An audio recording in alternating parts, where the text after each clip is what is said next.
We are here today, one day prior to the final step of the Ascension, and I am here today with the ZRT 2022 champion alongside Gwen. He is the Swiss player for Into the Breach. I'm here with Affi. Affi, thank you for the interview. Yeah, thank you for having me. So, I wanted to begin with a few words that you've said in an interview with Marcel Roswick. I'm sorry if I've pronounced the name incorrectly. On August the 4th, you said, and I quote, "I was just a casual," when you were talking, about the beginning of your Trackmania journey. You said, and I quote, "I was just like a casual gamer. I never got interested in esports."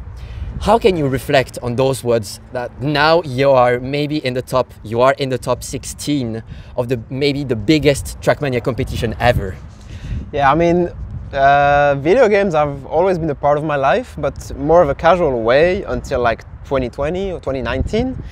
I was playing when I had time with studies and stuff, so yeah, it was only casual stuff until I actually got better at the game because I was passionate with Trackmania. I loved the game, wanted to improve, and when I got to a certain level, especially the professional level, yeah, that's where I kind of got introduced to the esports scene. And yeah, now being here amongst the best with an actual org supporting me, and it's been already like 4 years now that I have an esports org. Yeah, feels quite amazing, to be honest. You tell me. I mean, if I would be you, I mean, I would be. I don't know how I will feel about it. So now you talked about the competitions, the competition side. Speaking of Ascension, you've been to both Lyon and Lille. Unfortunately, you cannot do it back at Lyon to qualify for here.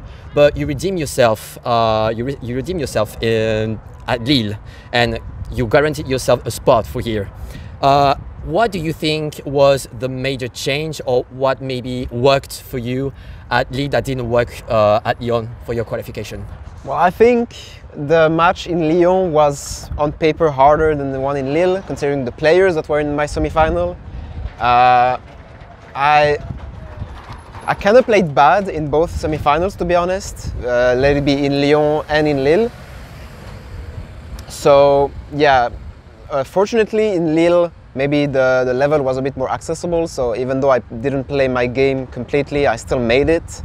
And yeah, now I expect just to have less pressure because there is no more qualifications to do. At the end of the journey, I will know what Montpellier is for the stage, and now it's only for the top 3, the rewards. So I just want to have fun, play my game in the semi-final, and let's see what happens, basically. Yeah, now I think it's just pretty straightforward. It's like you have to make it top 8 and make it top 3 at the final, and then it's game over. It's over. It's over. Now let's do a little blast from the past, because as I said in the introduction, you have won the ZRT 2022 alongside Gwen. Does this add an extra pressure, considering that you might not face off against Gwen like right now, but maybe if you have to face him against the final, do you think you'll have maybe extra pressure if you have to face Gwen, as you have to keep a title? Nah, I don't think I will have pressure facing him because it's still a good friend, and yeah, would be nice facing him, but there won't be like a rivalry of keeping the title to one of us. I think Gwen has actually way more chances than me to keep that title, but you know, I kind of want to go into the event with the same mindset that I had in Paris last year, which is having fun.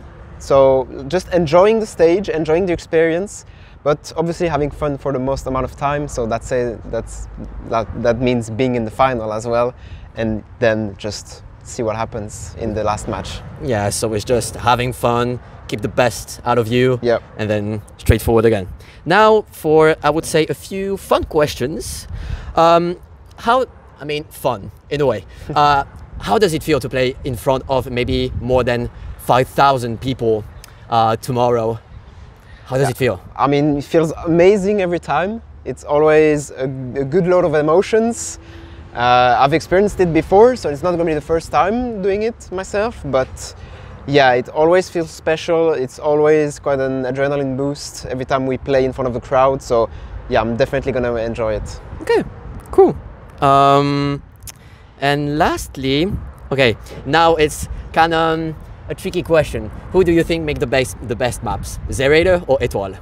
I mean, Zerator did 23, 22 maps, and Etoile did 2, and they did 1 together.